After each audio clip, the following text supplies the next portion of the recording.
Assalamualaikum warahmatullahi wabarakatuh. Salam sejahtera. Kawan-kawan, setiap orang pasti pernah melakukan kesalahan, baik kesalahan kepada orang lain ataupun kepada dirinya sendiri.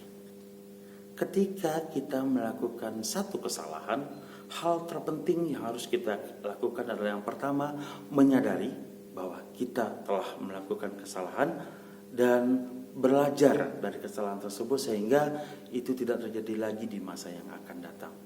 Dan yang kedua adalah meminta maaf atas kesalahan yang sudah kita lakukan kepada orang yang bersangkutan dan juga kepada Sang Pencipta. Sebaliknya, ada orang lain yang juga pernah berbuat salah kepada kita. Lucunya, sering sekali kita tidak bisa memaafkan kesalahan orang lain.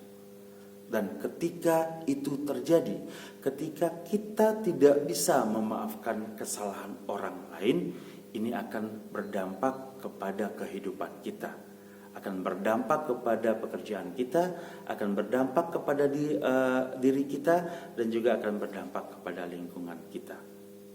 Ketika kita fokus bekerja, ketika kita butuh fokus untuk bekerja, maka ini akan terpecah ketika kita tiba-tiba memikirkan kesalahan orang lain yang dilakukannya pada diri kita. Kita memikirkan kenapa dia berbuat seperti itu kepada kita. Kita memikirkan apa salah kita sehingga dia berbuat begitu seperti kita. Sehingga pekerjaan kita tidak menjadi fokus, sehingga pekerjaan kita bisa menjadi terbengkalai. Begitu juga ketika kita berada di rumah, ketika kita bercanda dengan keluarga kita dan tiba-tiba kita teringat permasalahan kesalahan orang lain kepada kita, maka emosional kita sedikitnya akan terpengaruh. Bisa saja kita menjadi marah atas hal-hal sepele yang dilakukan oleh keluarga kita di rumah.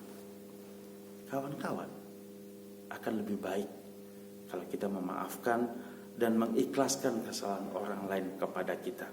Berat? Memang berat, tapi bukan berarti tidak bisa. Kita pasti bisa melakukannya.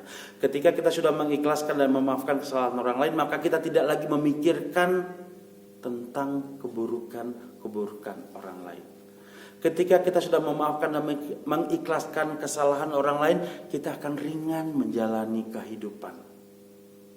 Setelah itu, kita akan lebih fokus pada pekerjaan kita.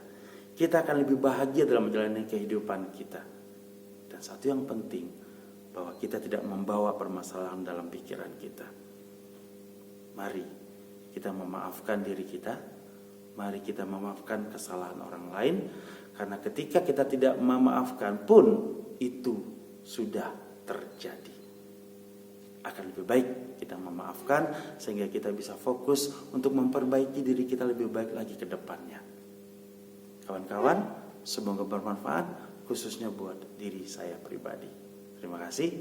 Mohon maaf apabila ada sesuatu yang salah. Assalamualaikum warahmatullahi wabarakatuh.